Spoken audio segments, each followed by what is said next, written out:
Welcome back, Transitional Math students. We're here today. We're going to be looking at our test review for the first 5 videos of our Crash Course Economics series that we've been watching. So first up, we're going to go through these questions, and what I'm not going to do, I'm not going to write them down on the board, so you're going to have to be able to hear what I'm saying, or what you can do is you can go back and watch the first 5 videos of the Crash Course Economics, or go back and look at your assignments and make sure that you've answered those correctly as well. But these were questions that came from the first 5 videos, your assignment, so we want to make sure that we're able to do that. But again, I'm going to go through these questions. I'm not going to write them on the board, but hopefully this will help you out get prepared for your test. Every one of these questions may not be on the test. We'll probably shorten it a little bit, but at least this gives you a pretty good general idea of what to study, what to look for, okay? So with that being said, number 1, what is economics? Well, economics is the study of people and choices. The study of people and choices. And we can also talk about the study of scarcity and choices. But it's basically the study of people and choices. So you need to get that down pat when it comes to number 1. So number 2, opportunity cost. When we talk about opportunity cost, it is basically deciding to do something and what it costs you in return or in regards of not being able to do something else. That is the basic thing that we could state. If you want a more direct definition, it would be the loss of potential gain from other alternatives when one alternative is chosen. So by me choosing to become a teacher, that's an opportunity cost. It cost me other opportunities to become a doctor or a lawyer or a banker or a welder or something else in those regards. So there is an opportunity cost, but it is the loss of potential gain when one alternative is chosen over other alternatives, okay? Number 3, scarcity. Scarcity means that we don't have an infinite number of resources. We have a finite number of resources. So scarcity means we must make a choice. We've got to make a choice when there's scarcity involved. Number 4, if you mess up the incentives, the policies are not going to work. So again, this comes with economic policies or any type of policies when it comes to a business, owning your own business. We've got that project going on that we're going to wrap up as well. But realize you've got to have right incentives for workers, for employees, for customers. If there's incentives, then hopefully there are good incentives to get people to keep coming back. So incentives have to be right for the policies to work. Moving on down to number 5, macroeconomists. They're going to study the economy as a whole, and basically they're going to look at the whole nations. And there's several things that we can mention, but going back to the videos, basically here were some things that were mentioned. Number 1, it's going to be your economic growth or a country's growth. Okay? You're going to have inflation rates. You're going to have interest rates. You're going to have unemployment rates. You're going to have government spending. You're going to have production. All those account for what macroeconomists study. Again, if you need to, pause the video, go back, rewatch some of these parts, because I'm going to move through these very quickly, and again, I'm not going to write them down on the board. Less than half of all economists are macroeconomists, what we just talked about and what they study. Macroeconomists make up for less than half of all economists, okay? Even though that they're studying the big stuff, they're not going to be like a lot of the microeconomists and studying the things as far as how many workers do we need? Do we need to raise prices? Do we need to do something different when it comes to our local business?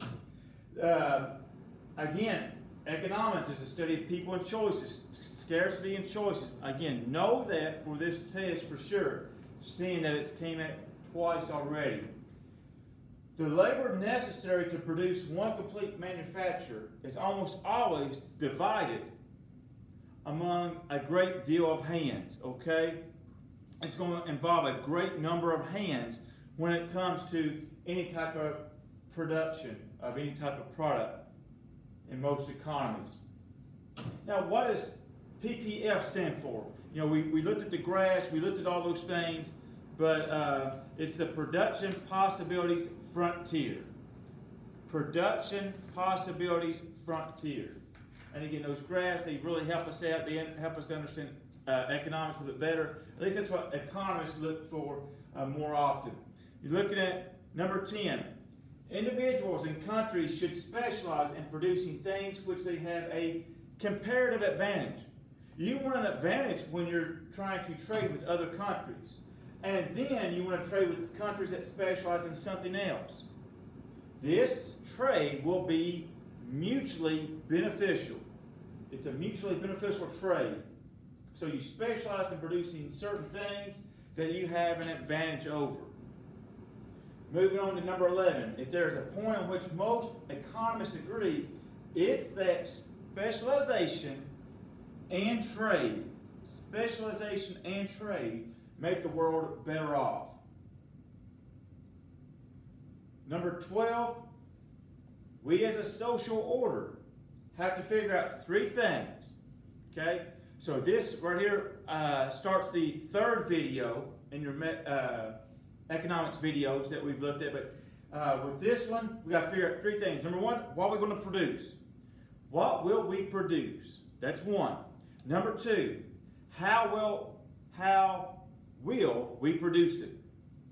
And number three, who gets it? Who's going to get this product? Okay? Two different economic systems are going to be a market economy and it's going to be a planned economy. Karl Marx said the theory of communism may be summed up in the single sentence, abolition of private property. That's really what communism is, to get rid of all private ownership. And a true communist society is going to be a classless society. There are no classes in that particular society, no higher, lower, middle class, all those things. There's no classes when it comes to a true communist society. Moving on to the third page. If the economy is controlled by the government, depending on whether you want that or not, that's up to you. But if it's controlled by the government, that is going to be called a command economy. It is a command economy. The government is commanding, or they're the ones in charge. You could think of it that way, if that helps you make a connection there. In a free market economy or capitalistic economy, you're looking at individuals. Individuals own the factors of production. Okay? So there's the difference. Individuals don't really have a say when it comes to a command economy, but when it comes to a free market economy, that's where your private ownership comes into play and more so your individuals have the say. Modern economies are neither free market economies nor are they going to be planned economies. There's a spectrum of government involved. Okay? Just want you to understand that. So most modern economies are not going to be one or the other. Now, most modern economies will lean towards one or the other for sure, but there's going to be, in a free market economy or capitalist economy, individuals owning the factors of production. You're just not going to see a government, or I'm sorry, a country where totally it's all up to individuals to decide everything. And for the most part, you're not going to see where just the government decides everything for individuals as well. So just making sure you understand that there's a spectrum of government involvement in most economies of today. All right, and then ultimately the optimal amount of government involvement depends on your personal values. Your personal values will determine that. Okay? Number 20. So moving fairly quickly. On number 20, a market is any place where buyers and sellers meet to exchange goods and services. Again, think of Walmart. It is a market. It is the supermarket. That's where a lot of us go, maybe to buy goods or different products, so forth, but it's also where sellers bring their items to be sold or make some sort of deal so their items can be sold in that particular store. So that's where we get the idea of a market. Used to, we would think of, the farmer's market. Everybody would come to town, but that was a general area where people could come and set up a booth and sell items, and people could come and buy those items. It's just a place where buyers and sellers meet to exchange goods and services. Most markets are going to be based on voluntary exchange. No one's forcing you to buy certain items. Now, that's why there's such a debate, or is why people get a little upset when it comes to health insurance, because people don't feel like that they should be forced to buy or have health insurance. Again, that goes back to different types of economies and which one really people want to believe in more, whether it be more of a command economy where government's more in charge, or free market economy there. So, but it's based on voluntary exchange. Last question on this page. When the price of a particular product goes up, people buy less. And when the price goes down on a particular product, people buy more. Notice it's on the buyers. This is all about the buyers. It is called the law of demand. The buyers are the ones that are in demand of the product. So, law of demand. Next part, notice this. If the price of a particular product goes up, then the seller has an incentive to produce more. And when the prices go down on a particular product, the seller does not want to produce as much. Notice this is about the seller. The seller is the one that supplies, so this is the law of supply. Again, law of supply there. So, just making sure that we understand those. Think about who is the one doing the demanding in that case, where that would be your buyers. The ones that's supplying is going to be talking about more of your producers in that case. Hopefully we understand it. Verse 23, again, think about this. Producers, if the price of an item is really high, then producers would like to produce more, but buyers would want to buy less. This is called a surplus. If you're producing more, but buyers are buying less, you're going to have more of that particular product left over. It is a surplus. If the price of an item becomes really low, the producers will not want to produce as much. I don't want to produce something that's going to sell for less money, but buyers will want to buy more of that particular product because it's cheaper. That will be a shortage, because I am going out and I'm going to buy this particular product, but there's not going to be as much of that product made, for the simple reason that it's not going to be produced. So surplus, shortage. And then the equilibrium price, equilibrium price is the price which the quantity of a product offered is equal to the quantity of the product in demand. That word equal will help you with that particular question. 4 market behaviors, pretty simple. Supply can decrease, supply can increase. Demand can decrease, demand can increase. Supply and demand. It's about those two things, supply and demand. Supply goes up, supply goes down. Demand goes up, demand goes down, okay? The goal of learning economics is to become a better decision maker. That's what it comes down to. That's what we're wanting you to understand when we teach economics. We want you to know and understand how to become a better decision maker. And this is just some of the things that we're talking about. Last 2 questions on this page. 27. Macroeconomics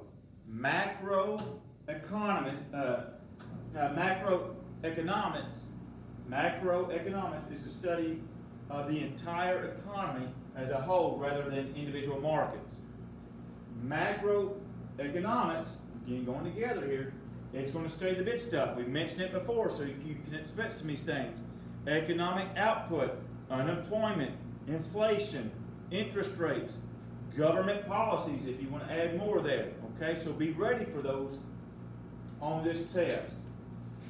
And now, heading into, well, I guess almost the last page. We got one more question beyond this page. But policymakers. Policymakers have 3 economic goals. 3 economic goals. Keep the economy growing over time, limit unemployment, keep prices stable. That's the goals. Keep the economy growing, limit unemployment, and keep prices stable. Okay? There are 3 specific measurements that economists analyze to see if a country is achieving its goals. So to see, are we achieving our goals? there's three things. Gross domestic product, GDP, okay? That's going to be the most important. The unemployment rate, and then the inflation rate, or inflation prices, okay? Those are the things that we're looking at. And again, gross domestic product, GDP, will be the most important. 32, okay? A recession. We probably have heard that a little bit. A recession is when two successive quarters, typically quarters being 3 months, okay? That's how we would measure it. A quarter of a year, 3 months. A recession is when two successive quarters show a decrease in real GDP. A depression doesn't really have a main term it goes by, but a depression is just simply saying it is a severe recession. We've had multiple months back to back to back to back that maybe we've gone into a recession and it just keeps going lower and lower and lower. So a depression is a severe recession. Unemployed people that were looking for work but have given up are called discouraged workers. They're no longer a part of the unemployment rate, by the way, but they're discouraged workers. Maybe they kept looking for work, but over the course of time, they've given up. That was one of the areas where it was very debatable during the President Obama years, where we felt like that the unemployment rate was going down, but what was really happening was we had a lot of discouraged workers over the course of time that were not finding work, and they just stopped looking for work. They gave up. So they're no longer a part of the unemployment rate, so that kind of made the unemployment rate look a little bit better. We'll discuss things like that. Not trying to take a shot at President Obama there, but that was one of the things in those times. Verse number 34, and inflation. Inflation is an increase in a currency supply relative to the number of people using it, resulting in rising prices of goods and services over time. Inflation, inflate, rising prices of goods and services. A deflation, deflating, is a decrease in the general price level of goods and services.